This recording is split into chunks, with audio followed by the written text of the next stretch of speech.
Gentlemen, today let us talk about education. There are three kinds of education: purely primary, secondary, and higher education. The primary education is the education that one gets up to the age of 10. The secondary education is the high school education, and all such education beyond this stage is called the higher education. In the first place, primary education is that which is imparted to the boys and girls at a very early stage. In large number of cases, the student learns by actions of the teacher and tries to follow the same. Thus, a teacher in the primary school stage should be more concerned about conveying the knowledge through actions and figures rather than reading and writing.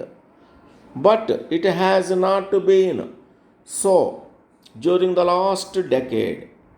The English medium education has been putting more and more pressure on the young minds with emphasis being on reading and writing.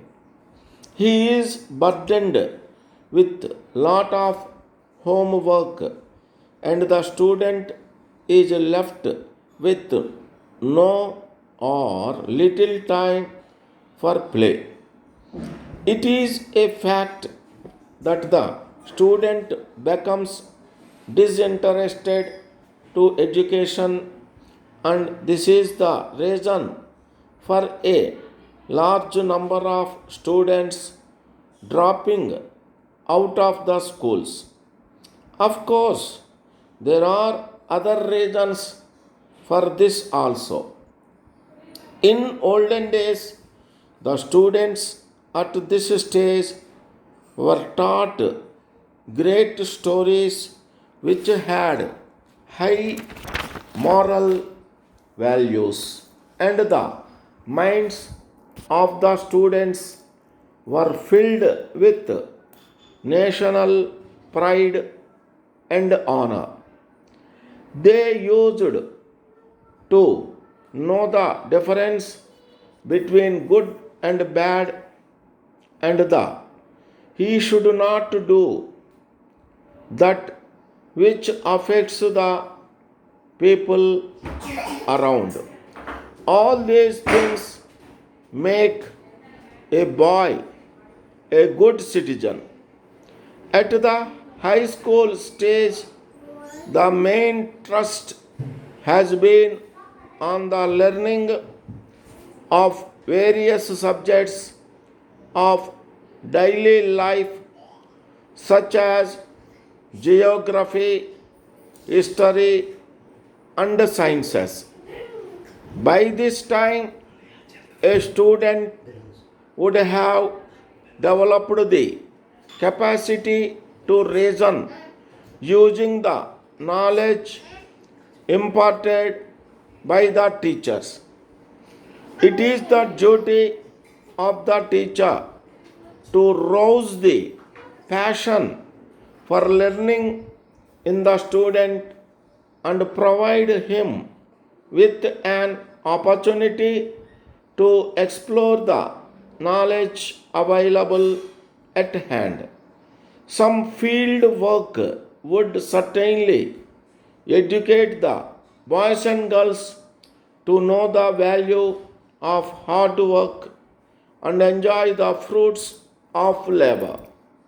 But the present day student once again is not able to withstand the knowledge imparted through volumes of books, and the system of examination has been such that it only tests the ability of getting a topic by heart. Never during this important period a student is encouraged to read the textbooks either due to the fact that the teacher is left with little time to rush through syllabus or that the parents are anxious to measure the knowledge in terms of marks. A parent or the institution is very happy if any of its boy or girl secures a rank in terms of marks.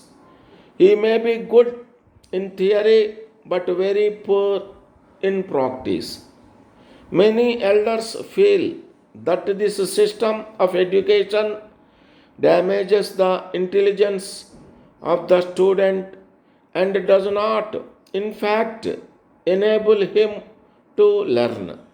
Somehow or other, the student comes out of the institution with more marks but lesser knowledge.